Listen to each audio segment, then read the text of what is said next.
Most small business owners only look at their profit and loss once a year in April when it's time to file their taxes. But the bottom line is if that's the only time you're looking at your profit and loss report, you are missing out on tons of actionable data for how you can run your small business. You'll know what's working, what isn't, and what changes you need to make to get you where you want to go. So let's go ahead and dive in. Now, to get to our profit and loss report, we're going to go to Reports on the left-hand navigation menu and then to Standard Reports. Now, while you can pull a regular profit and loss right here, and this is what we're going to be working with today, I highly recommend, if you want to be looking at your profit and loss on a more regular basis, that you create a customized profit and loss report so that you can go and look at similar data every single time. I personally have one that is the only one that I look at in my business. It's a profit and loss by month. And I really like to see how my business is doing over time, and it helps me identify anomalies. Now, I will be showing you how to break a profit and loss out by month here, but let's go ahead and dive in first to just look at an overall profit and loss and see about the components that make it up. So if I click here into profit and loss, up comes my report. Now, one thing that it's important to remember is that not all QuickBooks files are created equal as to what period of time it's going to automatically pull for your report. I was just in a client's file earlier today, and it did not pull a year-to-date report when I went in to look at their profit and loss. It pulled a profit and loss for the prior month. So that is the first thing. Definitely confirm and double check that your profit and loss is for the period you want to be looking at. So for the purposes of this example, this is going to be just fine. We can absolutely look at a year-to-date report. So what are the overall elements of our profit and loss report? Well, quite simply here, we have income up at the very top. Then we have cost of goods sold right below that. And finally, all the rest of our expenses down below. Okay, so everything that goes into the income category is everything that we get paid for in the course of running our business. For this example, we're looking at bookkeeping services income, we're looking at training materials sales, and we're looking at interest income for savings accounts that are held by the business. Okay, now depending on your business structure, you may or may not be claiming interest income on your business return versus your individual return. Your CPA will be able to handle all of that for you though. Underneath our income section, we have our cost of goods sold. Now, this is going to vary depending on the type of business that you run. If you have a service-based business, you may not have any cost of goods sold.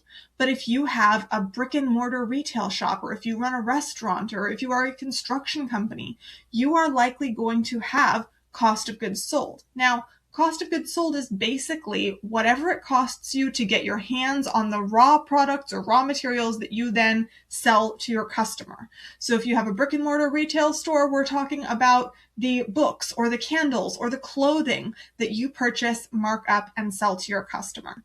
If you have a restaurant, we're talking about all of the produce and meat and dairy and everything that you bring in that then gets turned into food and sold as a final product.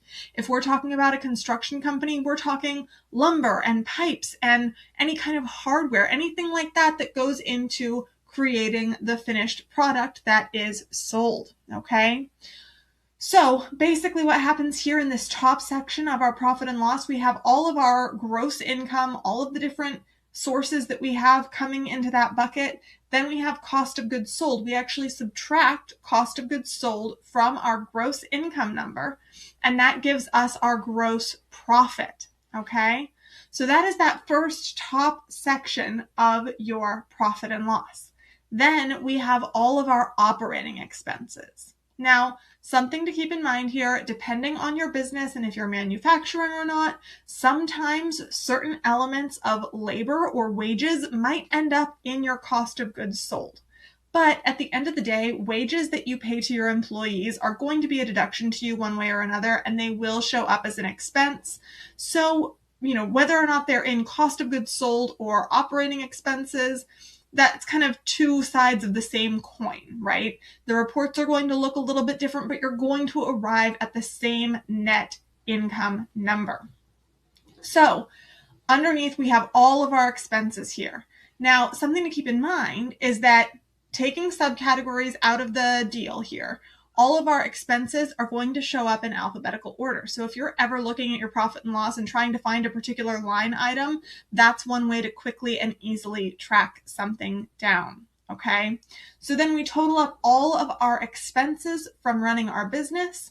That gives us our total expense number. That gets subtracted from our gross profit number, and that gives us our net operating income. Okay, basically, this is a profit and loss. This is a very abbreviated, condensed version of a profit and loss because this is just a sample file, but this is what the same thing that we will see, the same structure, the same overall reporting that you would see regardless of the complexity of your file, okay?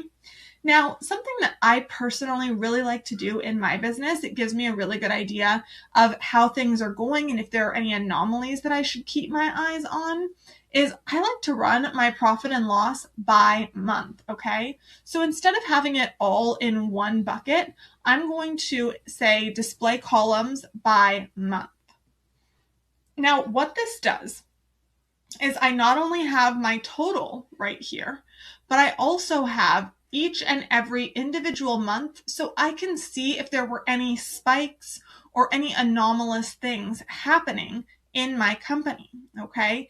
And one of the reasons that I personally like to do this is I like to be able to speak to any big changes that happen on a month-to-month basis.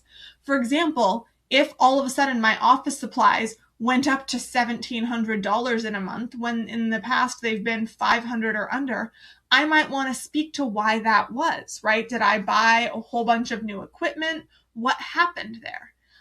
Same thing with wages, for example, right? I actually had this happen with a customer. I was looking at their profit and loss like this for the year, and all of a sudden in November, I kid you not, their payroll tripled. And I went, okay, hold on. Let's just make sure, does this sound right to you? And the owner went, sure enough, we started this big new job, so everybody's working a ton more. That is absolutely correct. We even hired a bunch more people. Okay, fantastic. We were able to speak to that though. You want to be able to look for any anomalies and then be able to identify why they happened so that if anybody asks, your CPA, a banker, if you're going for a loan, or heaven forbid the IRS, you want to be able to speak to whatever is showing up on your documents, okay? All right, so this is basically a profit and loss. Like I said, the overall structure is going to always be the same. We're going to see income at the top, less cost of goods sold, less all the other operating expenses, and that is going to get us to our final net income number way down here at the bottom. Now, one thing to keep in mind here is that you'll see nowhere on here do we have anything about loans or liabilities, okay? If you are paying off a loan, if you have any outstanding liabilities of any kind and you are making payments against them, those do not show up on your profit and loss. You get to deduct the interest that is accrued if you have loans or liabilities outstanding, but you do not get to deduct the payment back against the loan because when you receive a loan, you don't declare that income as income. So if, for example, you're looking at your profit and loss and you see this $10,000 number as the total and you're going, hold on a second, I only have $5,000 in my bank account. Well, if some of the payments that left your account were to liabilities or shareholder distributions or other types of transactions that do not show up on our profit and loss, that could be completely accurate. And this is one of the reasons that it is so important to look at and review your profit and loss every single month. It gives you an idea of where your business stands so that you're not blindsided if all of a sudden you made twice as much money year over year. Thank you so much for watching. I'm Holly from Accrual Mistress Bookkeeping and Consulting. If you have any questions, please do leave those in the comments below and have a wonderful day.